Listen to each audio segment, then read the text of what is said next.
Welcome again, everyone, to another Missions Blab. We're excited to be talking today. It's kind of an open conversation about all things missions. So, yeah, we're kind of excited just to take different people's calls, talking about what this global missions endeavor is all about, right? I mean, the more I think about it, Mike, the more I come to realize, man, this is just about the souls of men and women and bringing the gospel to places where either it is not because they have little to no access, or where it is already, but bringing a relevant message of the cross to people's lives that people are struggling, man. I mean, in this day and age right now, I mean, culture shifting, everything's changing. It seems like everything's in Chinese, I would say, 七上八下.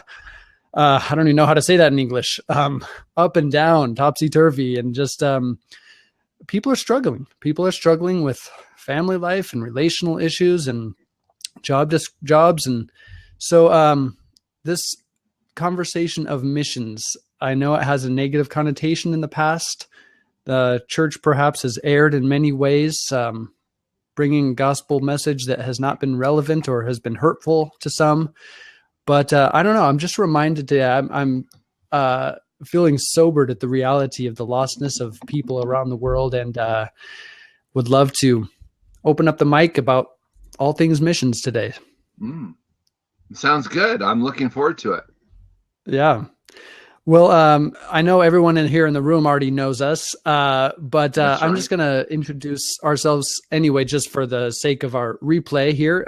For those who are going to watch the replay, my name is David Joannis, founder and president of Within Reach Global, which has been reaching unreached people groups with little to no access to the gospel in what we call the 1040 window area of the world that includes Africa's, the Europe, all throughout Southeast Asia, and has little to no access to the gospel. You can check out withinreachglobal.org, and davidjoannis.com is where I blog about many different missions topics and thoughts.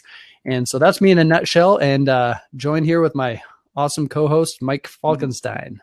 Yeah, thank you. Yeah, I am Mike, and I also direct an organization. Our group is called China Resource Center, and we've been serving the growth of the church in rural China. And it's a fun thing to be involved in because we've been David, as you know, Christianity has just been growing in China. Yeah. In fact, I just heard missions experts say that it's one of the greatest sort of moves that we've ever seen, ever, kind of the greatest moves of God, ever. And so to be able to serve that growth, to be able to help, kind of our exciting thing that we're just starting to do is theological training. And so kind of trying to find maybe some new ways to, because that's what you always hear about the Chinese church generally, right? It's kind of a mile wide and an inch deep. So trying to add some depth there, and so anyway, so that's what I do professionally. Also, a lot like David, I've got my own website, and I'll put up the link here in just a minute. But it's MikeFalkenstein.com. Probably I have been doing some blogging. Probably the thing that I've enjoyed the most is our podcast. It's called the Made for Missions podcast, with a heart to mobilize Christians towards the Great Commission. And so, David, that's at least in part what I'm excited about in our conversation today is, I mean, you and I interviewed you on the podcast. And so, kind of our Made for Missions 3 questions. One of them is, do you believe that the Great Commission is a command for all Christians? Of course, you answered yes. I have yet to have a ministry leader answer no to that question. And so, so yeah, I mean, it's for all of us. So it's not just for people like you and I, David, who have felt called to a particular place, or, sure. Again, you can, as I often say, you can do Great Commission work, right in your neighborhood. And, that's right. So that's kind of the things that have got me excited right now. And I'm excited about today's conversation too. It should be a good one. Yeah. Craig's already popping up good questions here. Mike, make sure you put up the link there for Made for Missions podcast, because it'd be awesome for people to follow you. Like Mike said, he interviewed me a while back. It was 2-3 weeks ago. And you have this regularly airing show every week, is this? Yeah, so every Tuesday is when we do the new episode. And so Yeah. Awesome. So yeah, so that's been really fun. Yeah, that's so on you can, iTunes. that's right. You can subscribe via iTunes, and yeah, it's been really fun. We're on a neat little, I think we're on a neat path right now here too with the podcast, because we've got this new, well, kind of long story short, we've got a new initiative called Engage 13. And so it's a program that we've started to help people just live, as my friend Dudley here in Denver says, it's kind of simple missionality. The meaning be, just begin making friends with your neighbors, begin kind of just learning about their stories, learning about ways to pray for them. And then inevitably they're going to ask you your story. And David, you and I think would both agree, if anyone asks us our story, inevitably faith is going to come through in that, right? I mean, there's just not much of our lives that God isn't involved. So yeah, that's been fun on the podcast. And so awesome. We're getting a good response. It's been really fun. Very cool. Yeah, I love doing this as well. Just being on Blab as a medium, and there's many other ways to get the message out there. But yeah, I don't know. Like I said today, Mike, I don't know what it is. Perhaps the uprise of family struggles, not my own family, wife and daughter, but just interpersonal relationships, and you begin to see the I don't know, desperate need of people whom you care about. And for those of us who have lived overseas, who've been doing missions, we'll call it, perhaps cross-culturally, perhaps within your own zip code, you care about the people who you've met. They're not just statistics in the 1040 window, 6,000 unreached people groups, 3,000 unengaged. The statistics have names, right? They have names, they have faces. Their names are Li Yonghui. Their names are Li Chaoguang. And they live and breathe and drink tea and have aspirations for a better life, and they fart, and they're real people. And sorry to throw that one out there, but we realize, we forget sometimes, we call them statistics. And I don't know, today I'm feeling just kind of sobered at the reality of just the need, the great need, particularly in my case. Sorry, Lively, Carlton, about throwing that out there. But I was just being facetious. Just the reality, though, that people are real and just need a human connection that is deeper than the, surfacey relationships that we often have. And I think on this particular conversation, we're going to be talking about that, all things missions. Craig's already got a great question there. Who are the modern day missions heroes? Besides Mike Falkenstein, of course, right? Who will people be preaching about in 100 years? The way we talk about Hudson Taylor, William Carey, Amy Carmichael, etc. That's a great question. It is a great question. Are you, sometimes I think when you're in the midst of ministry and doing cross-cultural ministry, you perhaps have a tendency to think, are there people out there that still care and are concerned about the advancement of the Christian message in its truest form as Jesus taught it, of course?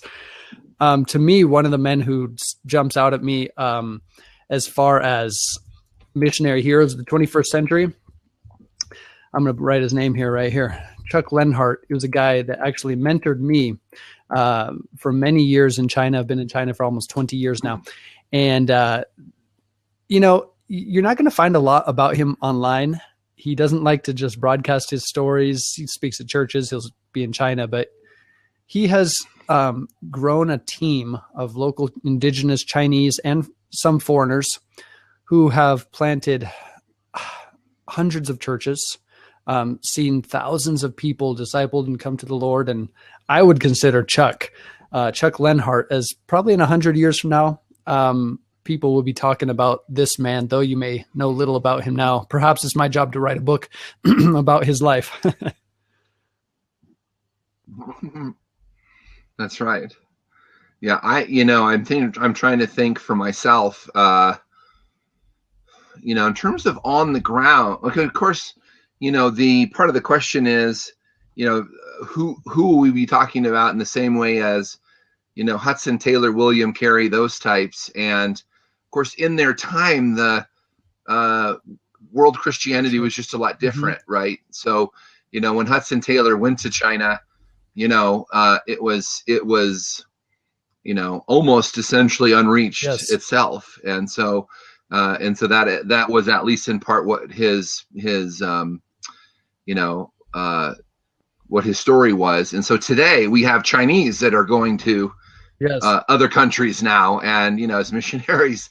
And so it's a different situation in terms of just beating the drum of the Great Commission and our obedience and the need for missions. And, you know, obviously I think about, actually, if you go to if you listen to an episode of the podcast, I have a short clip of John Piper there. And so I think he's a guy that, you know, that I would say, boy, he's sure beating that drum that, you know, Great Commission involvement is something for each of us.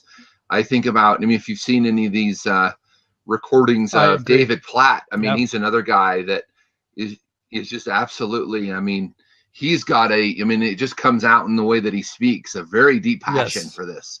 Right. And so I think guys like that are guys that we'll be talking about 100 years from now. Is, boy, those guys, man, they had a heart for the world and for missions. And those are great. John Piper, David Platt, Steve from Silk Road Catalyst says, for me, it's BL. Can't give his real name. People may not be talking about him now. He'll never be famous, nor does he want to be, but he's done more to advance the collaboration between missionaries and organizations and launching strategic initiatives among unreached people groups compared to anyone else I know. That's the thing, Mike, right? I mean, there are a lot of nameless, faceless ones in this generation. And I always like, by the way, there are. Yeah, I always like, by the way, how you bring back to the focus the Chinese who are going out. In our case, I mean, we both have a China background. The nameless, faceless ones, perhaps the names you can't even pronounce well, but there are these heroes of the Christian faith that are taking the message not in the most pleasant and easy regions of the world, in the midst of persecution, in the midst of struggle. And we're going to be surprised, I think, to see those who probably don't even have a website right now in 2016, and yet we'll be talking about them. By the way, it reminds me of this quote. I'm sure you've heard it by Gladys Aylward. She was a missionary in China and I think Thailand as well, but she rescued orphans during 1949 communist takeover in China, right before she was kicked out of China. It wasn't God's first choice. I'm sorry, I wasn't God's first choice for what I've done in China. I don't know who it was. It must have been a man, a well-educated man. I don't know what happened. Perhaps he died. Perhaps he wasn't willing. And God looked down and saw Gladys Aylward, and God said, well, she's willing.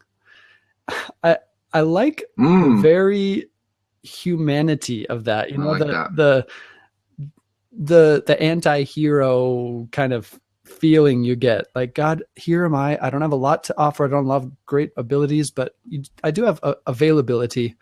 And I think those nameless, faceless ones are going to be saying similar things to this, right?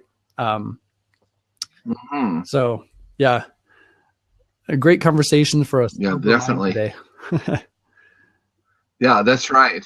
And, you know, of course, we often talk about these guys, you know, these missionaries who are now Chinese going to other places. Yes. But, I mean, there's all kinds of manner of that stuff going on. Not just, I mean, I think about all that the South Koreans are doing.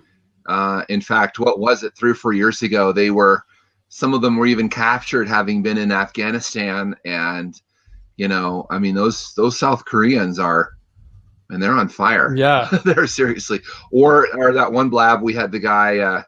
I'm missing his name, but the guy from Russia. Oh yes. Who? Yeah, I mean, you know, he's another good example. I mean, Russians that are reaching others, and yeah, I mean, there's just all manner of those things, and most of those people will never be chronicled in any kind of a book, or they're. Of course, God knows what they've been doing, but in terms of the question itself, there's, Well, Well, it's They're a great conversation leading up to what is our blab next week, which is the facade of Christian pedestals, how we kind of erect these pedestals and say, you're the superhero, Christian superstar. And we have a lot of those tendencies in the West. I like what Craig was saying. We might all be better off to learn from the unsung, unknown heroes from the majority world rather than celebrities of North America. I think that there are, you're right, lots of unsung heroes. And someday, somewhere, we're going to be talking about them. And who knows? Maybe the Lord will use the little infinitesimal things we're doing for the kingdom right now to inspire at least or help multiply a relevant, powerful message of grace and glory that I think the Christian church is or should be passionate about bringing to every corner of the planet, right? Mm-hmm. Definitely. Yeah. This is a great conversation as a kind of a basis for all things missions, right? The unsung heroes, the heroes of the faith that we don't know their names or can't pronounce. I think it's really, really good. So, by the way, guys, for those of you who are watching, it looks like Steve is here. Craig, Carlton, welcome, buddy. Mehdi, nice to see you. What are some other thoughts you have? I mean, you open up to all things missions, but gosh, you could go in every single direction. I want to bring it to perhaps, the simplicity of saying yes to God and the relevant gospel. Right now, it seems that it's tough to navigate political correctness, even terminologies. You and I talk about this a lot, right? Terminologies, and they mean different things. And, missions leaves a bad flavor in your mouth sometimes, the Crusades and beyond. But what are some other thoughts you have about all things missions? Or, by the way, if you guys are on here, feel free to ask a question or pop in.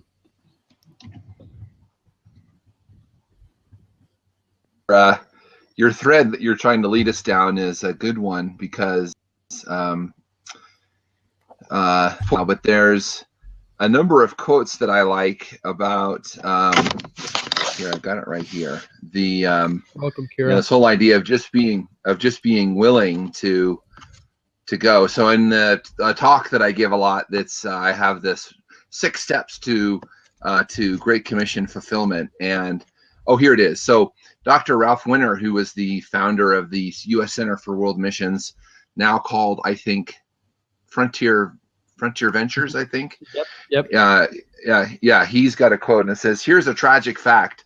Only about 1 of 100 missionary decisions result in actual career missionary service.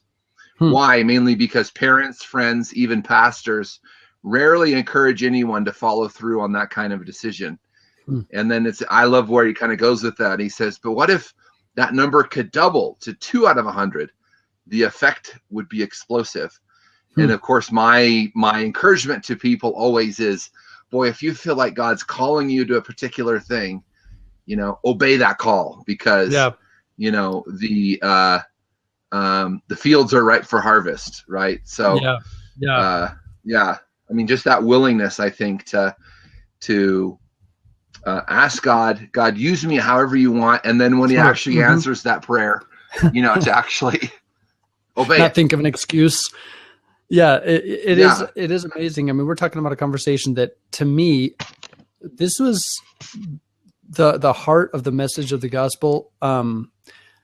Loving your neighbor as yourself, doing to others as you would have them do unto you. Obviously, the golden rule, the simplistic thing, but taking a message of new life, of transformation. And funny how you mentioned some pastors perhaps or family members would kind of steer you the opposite direction in that. Well, the reality is there's dangers involved, if you're going to go cross-culturally to restricted access or closed access nation, there is easy and comfort are not main themes in the gospel of Jesus, is it? Right? If you follow me, right, all will be easy. No, one of his promises to us is, hey, follow me. You're going to be persecuted. Enjoy. And, but so there's this risk in abandoning yourself in obedience to the call of God. But is there great glory and great ripples that are sent along this placid river as farther than you would ever imagine, as life on life transformation happens and as the divine touches humanity? It's a powerful, powerful thing. And funny how we kind of steer people in the opposite direction because of fear of their safety, perhaps, or missing them from overseas. Hey, we got Skype. You'll be fine. That's right. Yeah.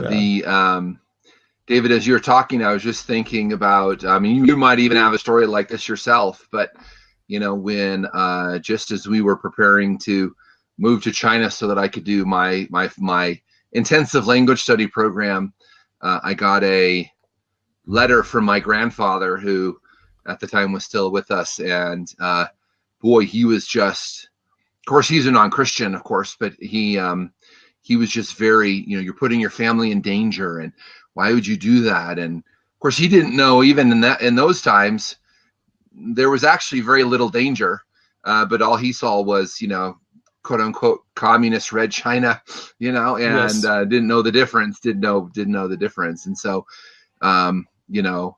for us to say, hey, we trust God in this, we believe that God's calling us to do this, was a pretty big deal. I mean, so, Yeah. we even had people that were trying to steer us away. Did you have anything like that as you were first preparing to go overseas? Honestly, I didn't. My family was very supportive of me going. They would tell me to be careful crossing the street, like Steve mentions in China. Back in the old days, though, Yeah. I mean, 1998, when I moved to China, 1995 was the first time. In fact, I'm writing a book right now. It's a memoir of my time in China. Maybe that's why I'm feeling this sobered kind of melodramatic emotionalism, because I'm looking back on this tale, this narrative that God has been penning, of which I've been a part. And I didn't have a lot of people saying, no, you shouldn't go. They were very encouraging of me to go. So I didn't really experience that. But I like what Craig says. What stories do you guys tell to get people excited, personally engaged in missions work? Any personal stories? Well, I always talk about eating cats on the Vietnam border. What else? Getting interrogated by the police 22 times. No. Yeah, crossing the roads like the real life Frogger. Yeah, that could be true. But back when I first went to China in 1998, you could stand in the middle of Beijing Road. It was the cross section, Beijing Lu and Renmin Road and Beijing Road. Intersection, population of 6 million people. Cars were illegal at that time. People were unable to own a car at that time. There were public transportation, taxis, buses, and some company cars, mianbao che, and you could stand in the middle of the road and never even see, you could crawl on all fours across the street and never even see a vehicle. This rapid shift, though, the life changes so much. Stories to get people excited. My experience was always in lugging this big backpack. It would take two people. I would hold the battery and the stand of this projector. One of my other guys would hold the actual projector and this all the cords. We'd hike for hours upon hours. We'd take a bus overnight, 24 hours into this village, and then take a little dump truck up to the top of the mountain, and then walk on this minority path for another 5, 6, 7 hours through sugarcane fields into this minority tribe who had never seen foreigners before, but then they welcome us, sit down for tea, smoky fire pit bellowing into our faces in this little thatched hut home. And there was an adventure to it. There was an excitement. And then to just have these conversations. This was in a former headhunter's home, the Wa tribe. They were headhunters up until 1979 when 100 heads were chopped off of a neighboring clan. And wow, I see this knife hanging on the thatched walls of the hut and said, 这个刀有没有看过头? Did this knife ever cut off any heads? Oh yeah, when you're 13 years old, it's a rite of passage. And just this adventure you're on And it's amazing, you know, and exciting and a little bit scary. And I think just stories like that are really powerful to see. Then you start sowing seeds and people start latching on to what in the world you're talking about. And we had underground Chinese training centers. We'd bring them back to Chinese locals would, you know, train them and disciple them in the word of God. All these kind of stories are pretty exciting for me. What about you? You got some real life stories that would trigger passion of people going overseas? Welcome, Conrad, by the way. Yeah, welcome to Conrad. You know, for me, especially now with my heart to mobilize people towards the Great Commission, make sure that they know, you know, that the Great Commission has or I should say they have a place to, you know, to plug in. You know, my pitch, my where I go mostly is more just that, you know,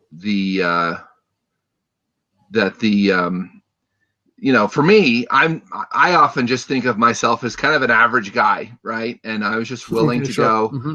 and you know, and I've never had with that our impression ministry about you. I've always considered you as like a superhero. Oh, thank you. I'm just kidding.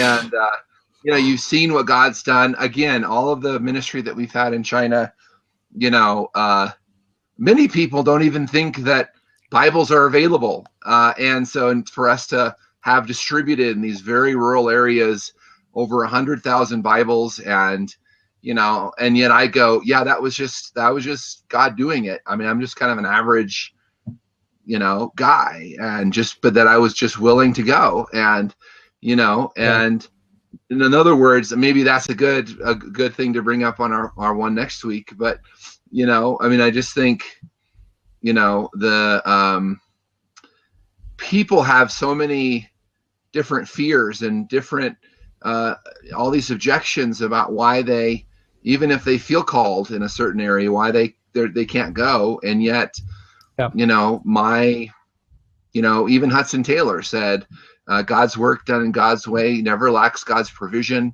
You know, you know, you just story after story about things, you know, that have happened. And if you're willing to go, you don't need to be any kind of special, you know, especially skilled somebody. No. God can use you. So I totally hear you on that. And I guess when I talk about, you know, the stories that I've had, it's funny to say it was only 20 years ago, right? But China has so rapidly changed. I mean, there is a new 30-story skyscraper that pops up every 3 months in China, in the city that I've lived in Southwest China. And, but there is an aspect of adventure. There is an aspect of daring and a challenge. And then you got language learning. I mean, I used to love learning Chinese and, learning the different tones: ma, mother; ma, hemp; ma, horse; ma, to scold in Chinese. And so, and then a silent tone, ma, becomes a question statement. So you can say, mama, ma, mama, ma, mama, did mother scold the horse? So you got that language learning. And, but in the end, yeah, I was just some homeschool kid from Prescott, Arizona. So I know the reality. I'm sorry, Steve, I shouldn't dare call my mother a horse. You misheard the tones. You misheard the tones on that one. But this really, Mike, reminds me of this upcoming Blab that we're going to have with Steve Barrett about this anti-hero missionary and the facade of Christian pedestals. Very silly how we kind of erect these pedestals and put some sort of a strange celebrity upon certain people whose smiles are much more crystal on the front covers of their books, perhaps, than others. And the reality is, this whole missionary venture is about normal people saying yes to God. And so anyway, yeah. Steve said, me watching 30 students in China in a small room and in the year 2000, grab Bibles and flashlights. Electricity was out, and they're reading the Bible, asking questions. The missionaries did nothing to ignite this conversation. It was all student-led, all Chinese form of atheists. Short explanation for a longer story that changed my life. Those little moments and nuggets, right, that kind of steer. For me, cut me off if I'm talking too much. But for me, I remember 1995. I was 16 years old. I turned 17 in Hong Kong and China along the Ping River in Fujian province. And I was, when I was 3 years old, backing up a little bit, when I was 3 years old, I told my mother, I want to bring bread to the starving kids of China. I don't know what elicited that articulation, but perhaps she always told me, eat your vegetables. So I thought there were starving kids in China. I was at 3 years old. Fast forward 1995, I'm 16 years old. We're carrying Bibles and tracts and stuff in our backpacks, roller bags in through the border of Hong Kong into China. But we had code words. We wouldn't ever say Bibles or tracts. We would call them bread, and the tracts were called crumbs. So I walk in through the labyrinth of customs offices in Shenzhen into a gray, rainy day in Shenzhen. The rain is pouring down, flooded. The sewers are up, the water's murky waters up around my knees. And I pass this tract to this man who's tilts his umbrella up with a sheet of rain in between us. And he says nothing, but his eyes are the most articulate ones I've ever seen. And I realized at that moment I was taking bread to the children of China. It was a real powerful moment for me. And I went back to the roof on Sha Tin, Northern New Territories, Hong Kong, and said, God, you could have my life for China. What was I thinking, right? Now, all these years later, I can't shake the China bug. But yeah, there's those moments, right, that you have this encounter with God, the encounter with the divine providential calling, and then it just refocuses your life. And I would say I would resonate with what's his I don't know why his name's not coming to me. Died with the Motilone Indians in Ecuador. Help me out, people. Oh, anyway, he said it's hard for God to move. Nick Saint. No, it was just a minute here. I don't know why his name is not coming to me. The end of the spear is about him. Jim Elliott. Thank you. He said, It is hard for God to steer a parked car. And if you're this kind of person who feels a tug on your heart to perhaps move into the missionary venture, whether it be overseas or even start out by reaching your neighbors with a tangible witness of the gospel, you got to be moving. Put some action to those wheels, man. And otherwise, it's hard for God to steer. But once you start moving, hey, you might be going the wrong direction, but God will set something in your path and ignite your spirit for people. So David, just in the track that we're kind of on this conversation, I'm wondering if there's not something sort of bigger in terms of, when you obey that call, God has just some amazing things in store for you, right? I mean, as you were talking, Sure. kind of long story short, I had something kind of like what you were talking about. We were just starting Bible distribution, and these are places where we're going where sometimes there's no roads, right? So we take the Bibles as far as we can, and then it goes from paved road to dirt road to rock road. I mean, you've been on some of those where I'm kind of worried about our vehicle. The suspension, we've got some issues here. And then eventually it's like, the last mile we have to carry the boxes, and there was it was probably 2007 or so, carrying the Bibles, got to the place, and there was like an 80-year-old guy, and there was actually a China Inland Mission missionary in this village at the time, in like the 1920s or 30s into the 40s. Wow. And then of course they all got kicked out. And so this 80-year-old, with tears in his eyes, crying because the first Bible that he'd had for most of his life, connected. He actually was a student of a CIM missionary who discipled him, led him to the Lord, discipled him. Of course, they were all kicked out, and I was the first Westerner to come back to that village. Wow. And he connected this guy who had discipled him in his younger years with now me coming back and saying, boy, you've come back. And so he kind of connected those two. And so it was just a very big thing for me to go, wow, I mean, God's plan for this village that somehow I would be a part of that, and that he would connect me with, the CIA missionaries. And, I don't know that I mean, I was very deeply touched. And, I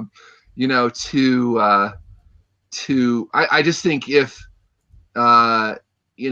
as you obey what God's calling you to do, yeah, I guess there's several things to say. He'll bless you as much as you're probably blessing those that you're serving. Number That's two, right. I don't know that you get to experience those things maybe otherwise, unless you step out on faith, maybe take a risk Yeah, for the you're Lord. right. And, so yeah, it's pretty powerful stuff. Speaking of taking a risk, we got Craig O to Haiti. Yeah. He's had a long experience in Haiti, right? Yeah. Can you hear me all right? Yep. Okay. I'm getting just a little echo in myself, so I'll just take my Yeah, there's just a little slight one. But it's okay. I don't know what my configuration. But this out. Does that help any better?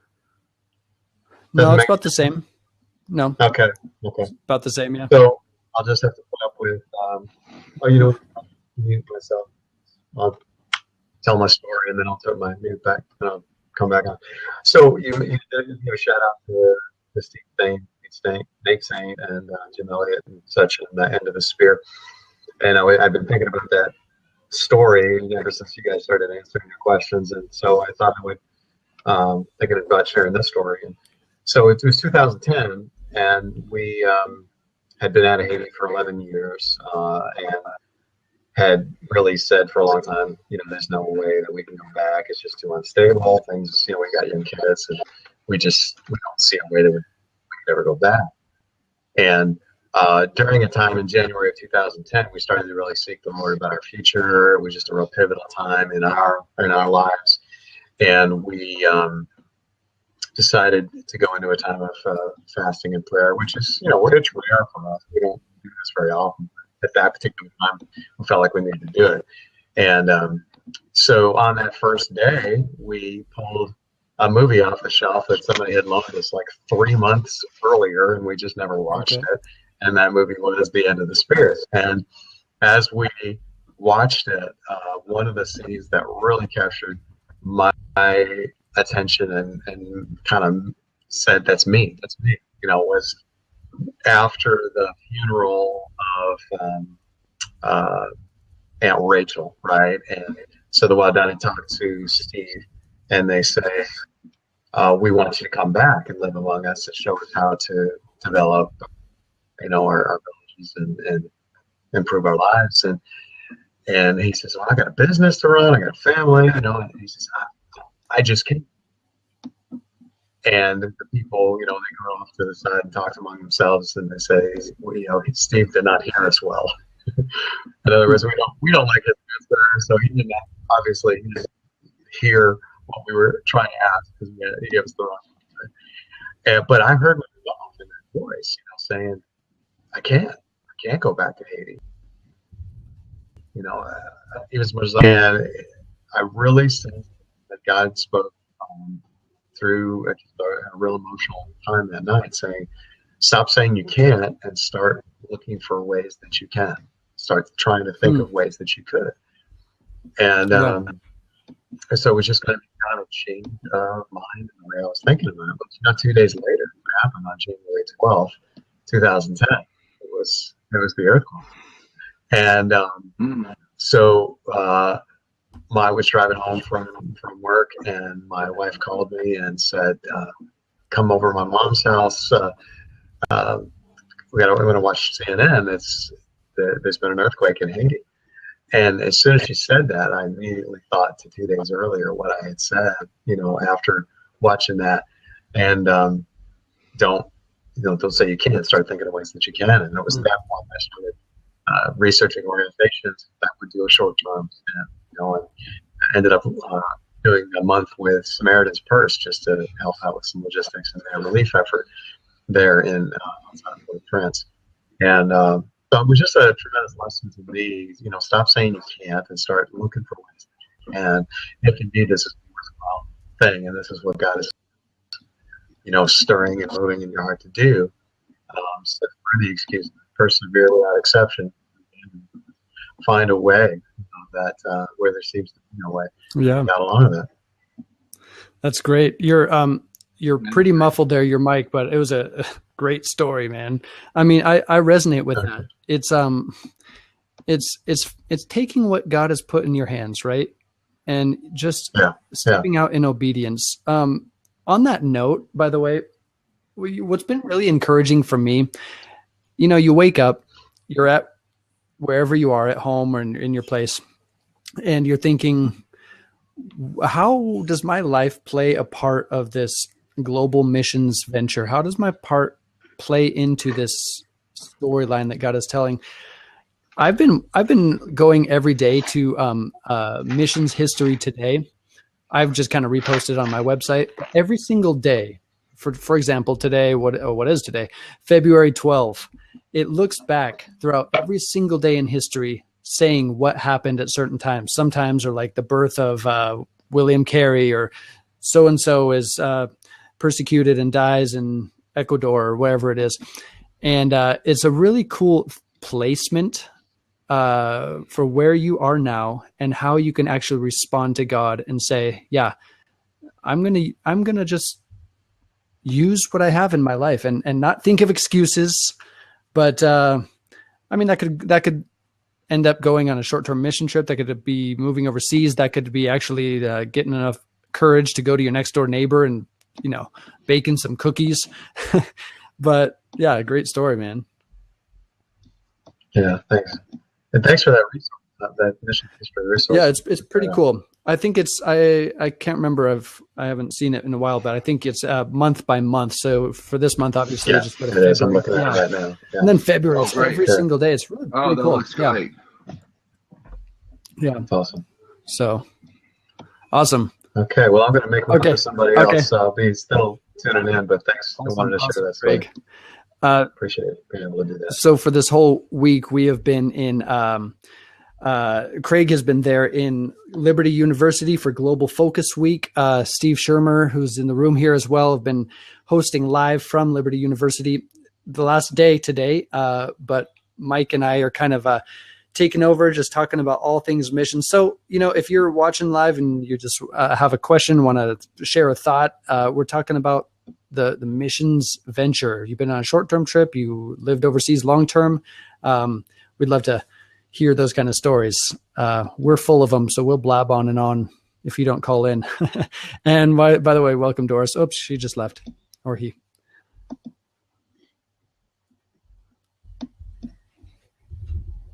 Oh, there you are again. Yeah, like I said, Mike, I'm writing my book. It's called The Memories I Made Up. And it's just a, well, you know how you tell a story and then you tell it again and then you tell it again and embellish maybe a little bit or take away, and it keeps changing. And then you look back over time and think, wait, that wasn't even my story. That was Chuck Lenhart's story about that one time we were on the mountain and this, that, and the other. That's happened. right. That's right. But not only that, King David, David says, all the days ordained for me were written in your book before one of them came to be. And the storyline doesn't even start necessarily in 1995 when I landed in Hong Kong, or even before 1982 when I'm 3 years old. I said, I want to bring bread to the kids of China. There's something before. There's all these layers of the storyline. And I think in the end, the missions venture just comes down to people saying, God, you write the narrative. I'll be a character in this storyline, and you can use me as you will. So that's what the book is about. But because I'm writing it, I don't know, I'm feeling emotional about the first time I smuggled Bibles into China, the first time I got interrogated in a sugarcane forest in Southwest China, and first time I baptized someone in a river near Vietnam. It's been really intriguing to go over those recollections. That's really great. That's awesome. And you're exactly right. Right. I mean, it's just about, saying yes to God when he asks, when he gives you something to do. So, that's good. So by the way, I know you might be considering coming to China this May. I mean, I'm sorry to put you on the spot, but Yeah. hopefully you'll be able to join sometime. Well, I'd love to, because we're with our ministry, we're finding that the things that we have been doing, there's not as much of a need, and so we're already kind of hopefully thinking proactively about kind of what's next. And so I think I told you we've talked to the good friends at and they really have become good friends at Wycliffe Bible Translators. Okay, cool. There's some indication by them that there's now 180 languages in China that still have no portion of scripture. Wow. Which, I'd like to do a little bit more research about that. But even if there's half of that, right, and there's 90, boy, that's certainly something that, we would have a heart to do. And because of trying to remember now, you have some of these centers in kind of the southern reaches of China. I'd sure love to just come and kind of see what you're doing, and just, again, allow God to, maybe use some of that. I mean, I'm on a steep learning curve when it comes to the ethnic minorities of China, because, I've worked with Han Chinese so almost exclusively. So, in fact, the first edition of my book, The Chinese Puzzle, people really liked using it as a part of their new staff training for people coming to China. But one of the critiques was, we're surprised there's not anything about the ethnic minorities. And of course, my response always was, well, I just don't know. I mean, as you know, it's a much different ministry from Han to, these other people groups. And so in the second edition, I've done some research, and there's some content in there, but even that, I mean, it's almost a 180 as it relates to ministering to ethnic minorities versus, you're right. Han Chinese. So, we have 6 outreach centers in Southwest China. One's on the Vietnam-China border, Laos-China border in Myanmar, another one on the Myanmar-China border in China. And then we have 2 student outreach centers where there's over 150 to 200 college students coming every week for English corners, practicing their language skills and then building relationships with them. And then we have 4 teams coming the end of April for May 1st. That is, what do you call it in Chinese? In English, Labor Day, I guess, in China, May 1st. So we always have this huge camp outreach, and there'll be 200 probably college students where we've been building relationships with them for months, and then have a great time at the student camp, discipleship. Some people get baptized, and then we're going to go on some village trips right after that, the second week. So we got 4 teams coming at the same time in May, and then two more later down the year. So I always like this. So how many people in each trip? It varies. 6 to 12 max. I think 14 on one team. There'll be at least 35 people. I was going to say that'll be a crew of people. That's for sure.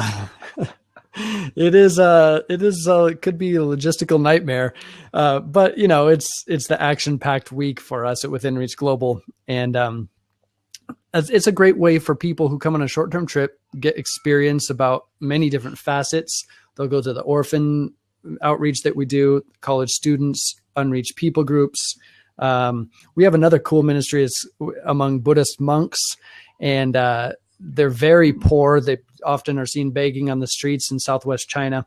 And so we give away clothing and give away other donations from the Chinese Underground Church. And then they'll say, are you from some high up level in the government? Why are you doing this to us or for us? And it's really opened great doors for us to be able to speak into the Buddhist community in Southwest China. It's been pretty cool.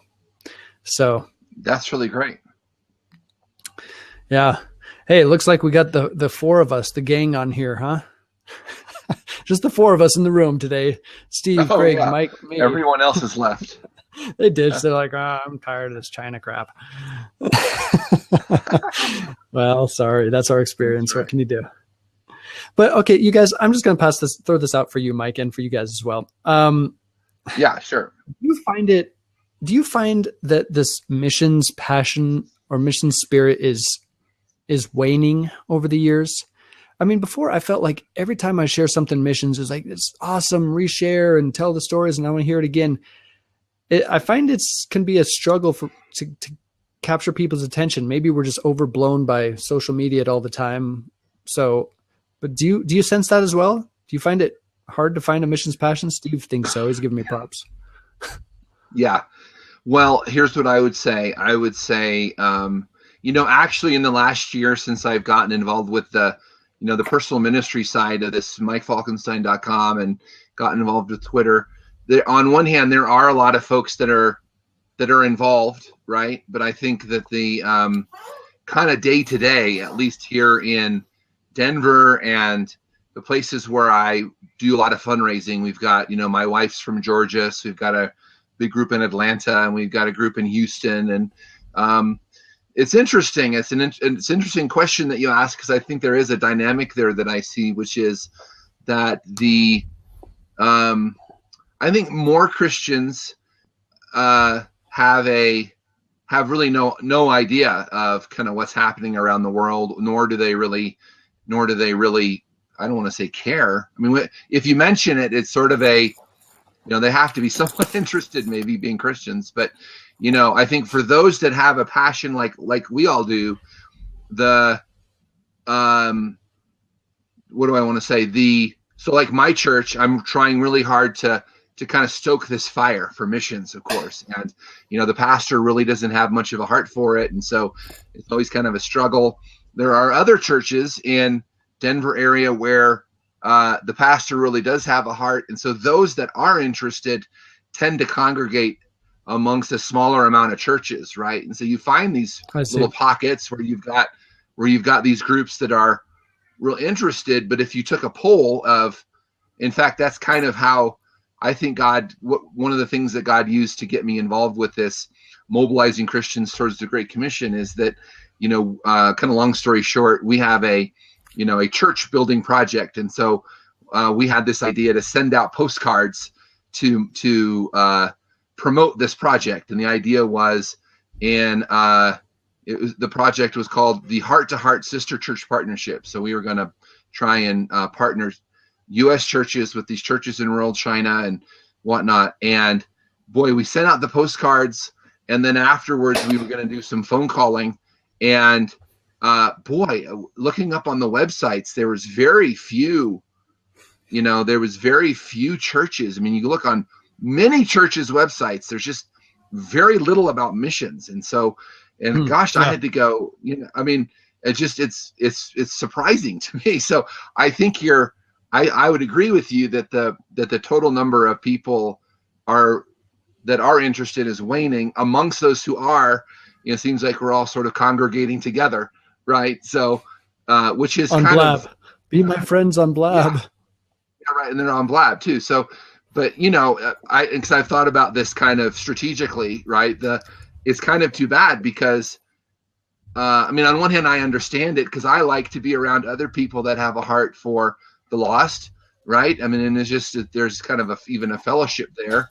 On the other hand, all the people that have a heart, if we're all congregating in, a small number of churches, it leaves out all these other, leaves all these other churches kind of out of it. And so that's kind of what I've tried to do at my own church. It's like, no, hang in there. God put you there for a reason, continue to kind of beat that drum and, do your best and whatnot. So, yeah. So yeah. I think it's true that generally that those who have this kind of deep heart is that interest is waning for sure. You feeling that, Steve? Yeah, I mean, there's two things that came to mind. One was, and I think Mike touched on this a little bit, but when I came back from the States, one of our associate pastors had me going around our Bible fellowships in our church. And one thing I just came across it's just part of it's a lack of education. It's kind of strange because being in Southern Baptist Church, you hear a lot about unreached at the same time, like during their mission conferences. It's just plastered everywhere. But If you get with them one-to-one, it's like it doesn't, there wasn't enough, or they don't hear it enough, so it just doesn't resonate in their heart. It's not in front of them. Can you hear me? Yep. Yeah. Okay. And some of it, who knows? I know this is always an argument that people like to throw out, but if you're loving Christ and following Christ, you can only do what Christ does. And I mean, it's got to start with that. I mean, you go to these conferences, there's lots of passion. I've been to those conferences where there's 30 to 40,000 students in them, and they spend 4 days talking about missions and the unreached. And then you leave those conferences, everybody's on a high, but 5-10 years down the road, you're still doing those conferences, trying to get more people going, but you don't see, when you look at the numbers that are out there, it's not, there's a disconnect somewhere. Mm-hmm. There is. So the passion gets driven up, but then life drives it back down. So is that due to social media? I mean, we're bombarded every single day with a stream of stuff that we basically just get bored of, don't want to see. And then here comes David's post. Boink, mission something, unreached people groups. Does it sound dry? Does it just blend into the rest of the stuff? I post a photo of my family, and it'll get 200 likes. But I post a photo of something but I also care, and my family cares about missions in the unreached. But I post that, and the similar passion is not shared as much as I would have expected. Mm-hmm. Well, I think it was still true before social media, because what I was just describing, my brain was going back to 2000 when some of these conferences I started going to, just as I was starting to get into China, and it would just have all these students there. So we didn't even have all that then.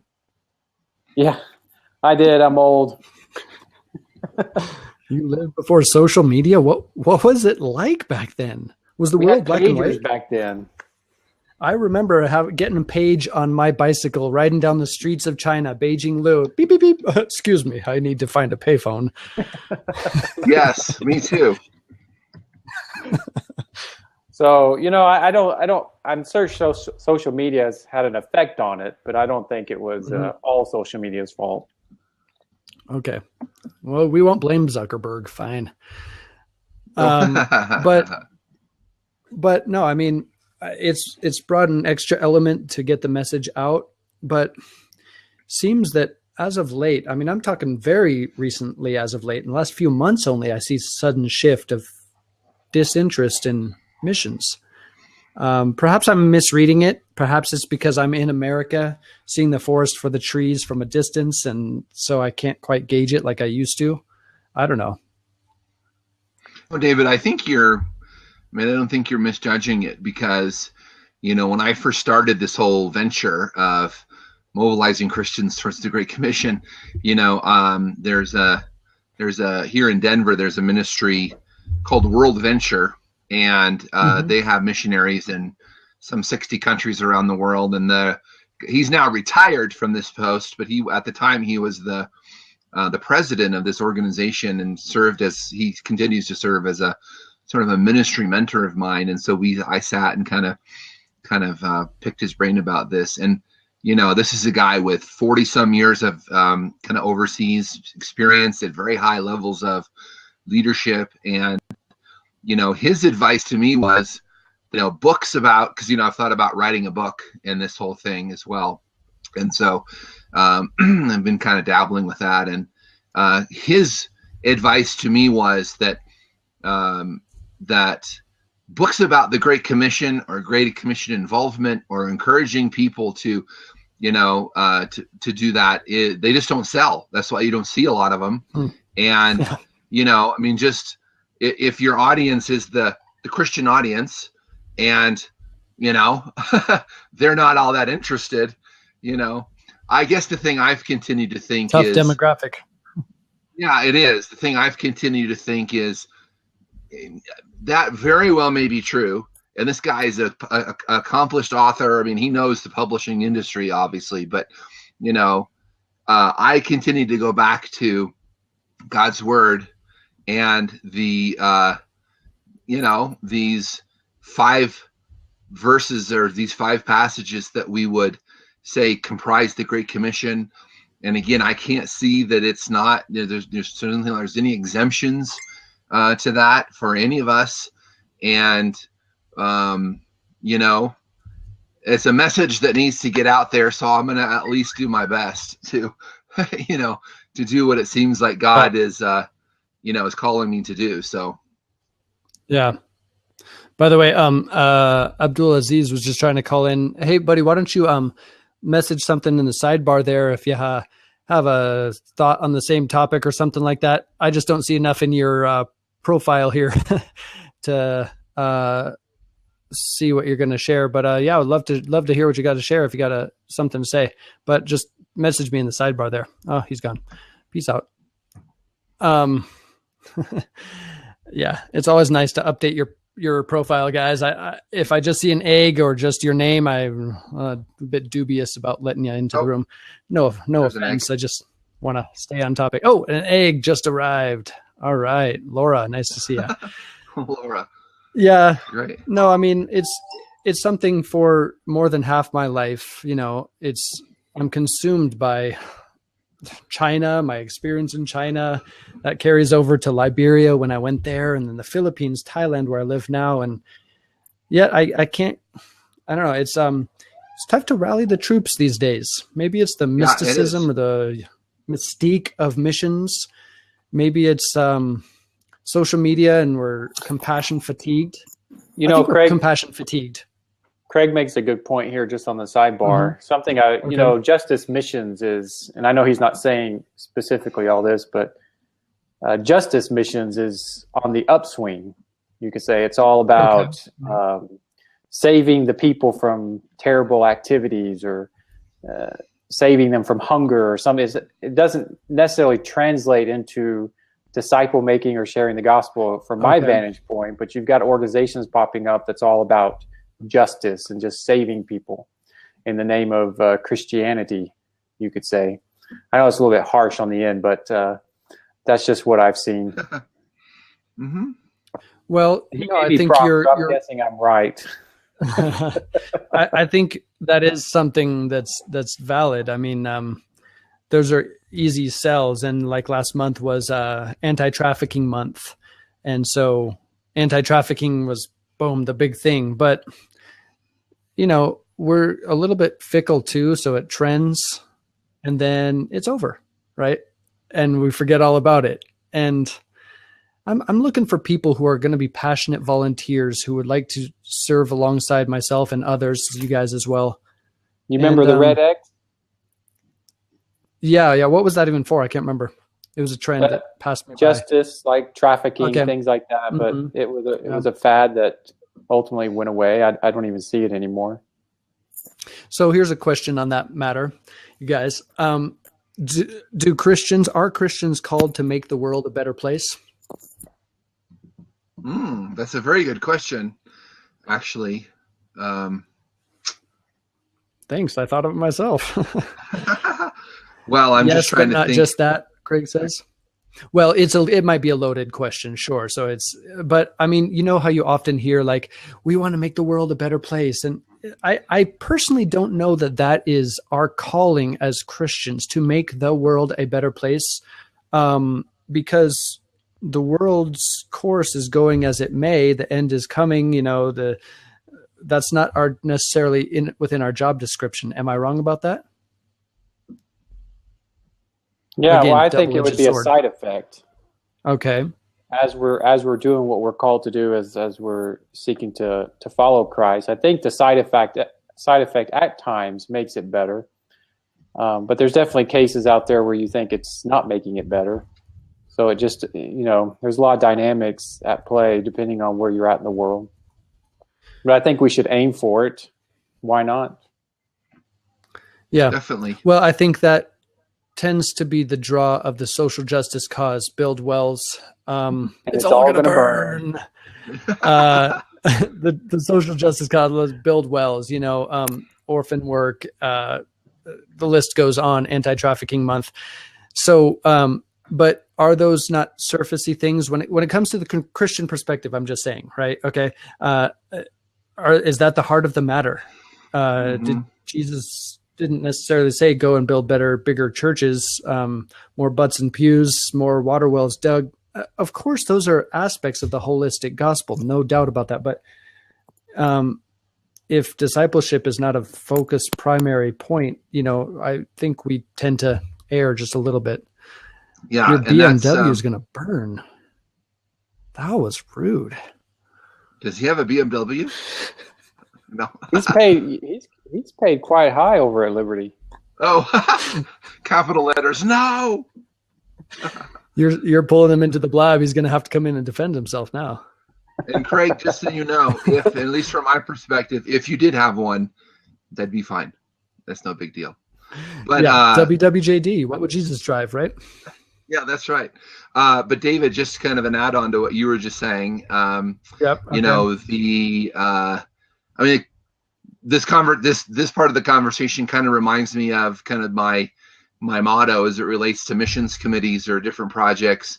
Obviously, to do the food bank or to do the water well or to do the whatever is good. I think that's great. Yes. Okay. You're showing people God's love.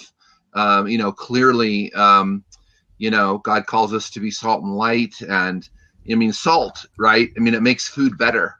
And I think yes, it does.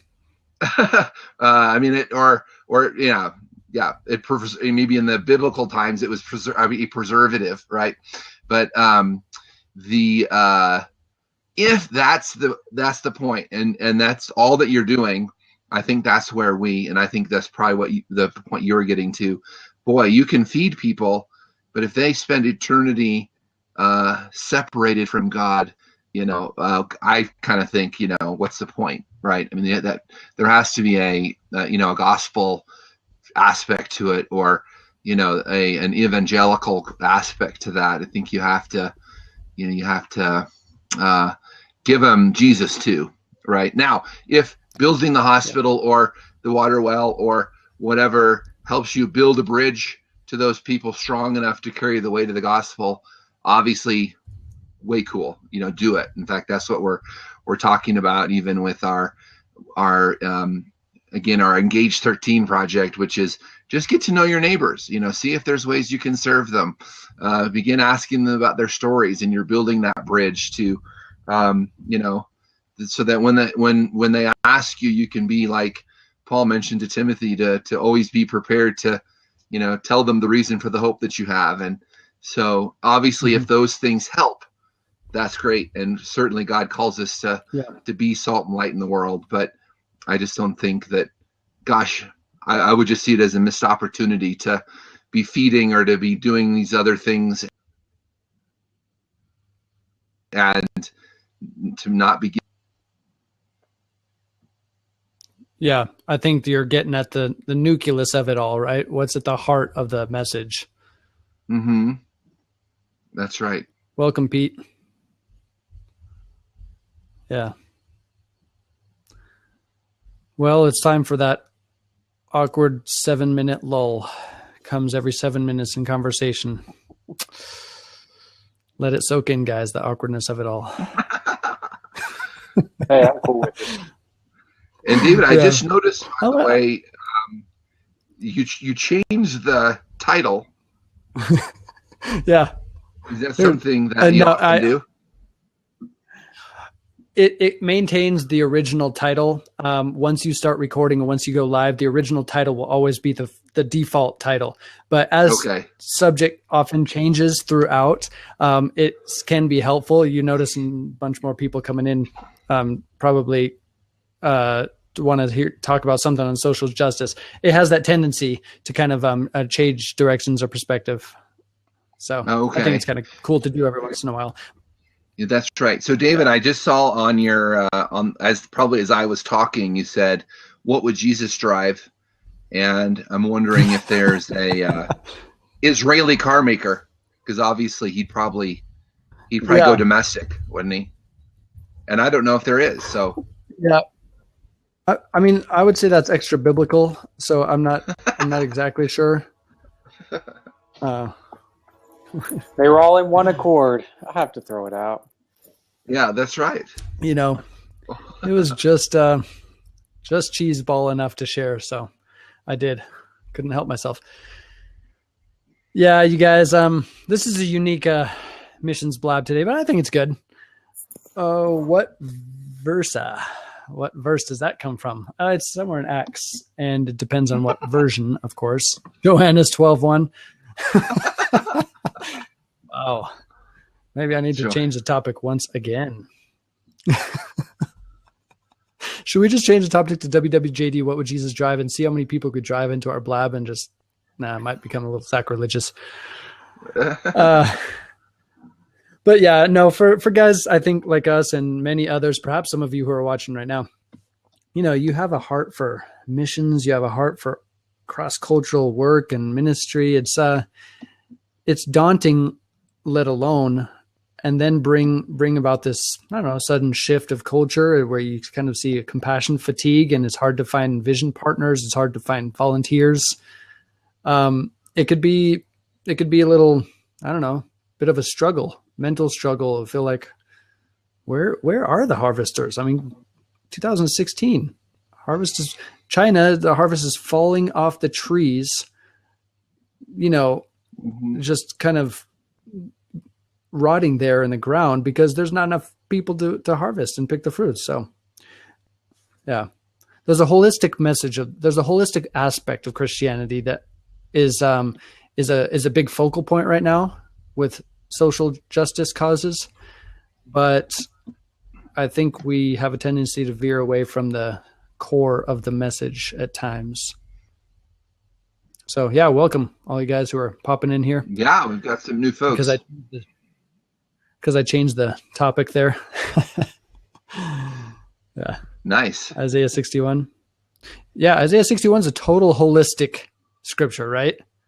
Breaking bonds, breaking the chains of slavery, setting the captives free. These are stuff that have to do with anti-trafficking, marginalized children, orphans, poverty alleviation. But yeah, great point, Craig. It starts with the good news. Perhaps if you look at it a different way, as a nucleus, and everything resonates around the core from that point. Mm. Good thoughts. Hey guys, I got to go because I got to get home. Okay, man. Been gone too long. Get home. Yeah, get okay. home, yeah. Well, so, actually, I I'll told Mike later. All right, man. Good to see you. Okay, we'll see you.